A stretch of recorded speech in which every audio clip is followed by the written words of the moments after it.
एक बड़ी मशहूर किताब है ब्रेन दैट चेंज इटसेल्फ। उसमें एक neuroscientist Paul Bach y Rita की कहानी है, जिसे सुनने के बाद आपको समझ आ जाएगा कि सैफ अली खान, संदीप सिंह, बेथनी हैमिल्टन जैसे लोगों ने इतनी जल्दी रिकवरी कैसे की।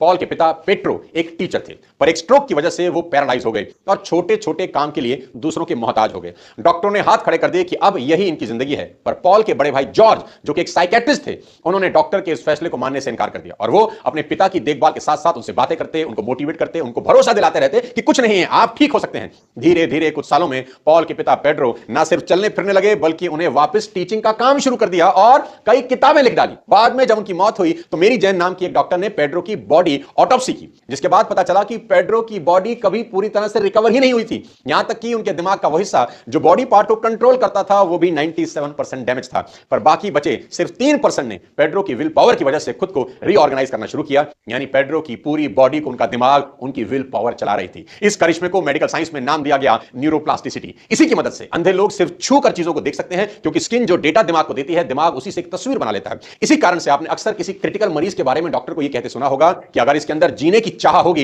ये ठीक हो सकता है, वरना हम अपनी तरफ से सब कुछ कर चुके हैं। इस वीडियो को अब मैं एक और हीरो की कहानी से खत्म करने वाला हूं, पर उससे पहले इतना जान लीजिए कि इंसान के शरीर की हर मसल को लेकर रिसर्च हो चुकी है, पर इंसान का दिमाग आज भी साइंस के लिए अबूझ पहेली बना है। ये वो कहानियां हैं जो मशहूर हुई, न जाने ऐसी कितनी कहानियां हैं जो खबरों तक ही नहीं आ पाई। अगर आप भी किसी ऐसी कहानी को जानते हैं तो कमेंट में जरूर शेयर सेल्फ। उसमें एक neuroscientist Paul Bach y Rita की कहानी है, जिसे सुनने के बाद आपको समझ आ जाएगा कि सैफ अली खान, संदीप सिंह, बेथनी हैमिल्टन जैसे लोगों ने इतनी जल्दी रिकवरी कैसे की।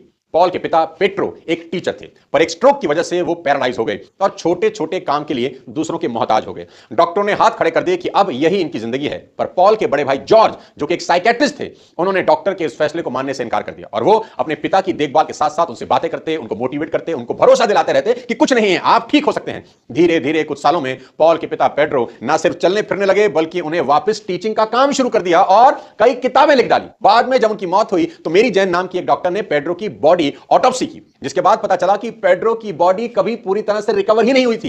यहां तक कि उनके दिमाग का वो हिस्सा जो बॉडी पार्ट को कंट्रोल करता था वो भी 97% डैमेज था, पर बाकी बचे सिर्फ 3% ने पेड्रो की विल पावर की वजह से खुद को रीऑर्गेनाइज करना शुरू किया। यानी पेड्रो की पूरी बॉडी को उनका दिमाग, उनकी विल पावर चला रही थी। इस करिश्मे को मेडिकल साइंस में नाम दिया गया न्यूरोप्लास्टिसिटी। इसी की मदद से अंधे लोग सिर्फ छू कर चीजों को देख सकते हैं, क्योंकि स्किन जो डेटा दिमाग को देती है, दिमाग उसी से एक तस्वीर बना लेता है। इसी कारण से आपने अक्सर किसी क्रिटिकल मरीज के बारे में डॉक्टर को यह कहते सुना होगा कि अगर इसके अंदर जीने की चाह होगी ये ठीक हो सकता है, वरना हम अपनी तरफ से सब कुछ कर चुके हैं। इस वीडियो को अब मैं एक और हीरो की कहानी से खत्म करने वाला हूं, पर उससे पहले इतना जान लीजिए कि इंसान के शरीर की हर मसल को लेकर रिसर्च हो चुकी है, पर इंसान का दिमाग आज भी साइंस के लिए अबूझ पहेली बना है। ये वो कहानियां हैं जो मशहूर हुई, न जाने ऐसी कितनी कहानियां हैं जो खबरों तक ही नहीं आ पाई। अगर आप भी किसी ऐसी कहानी को जानते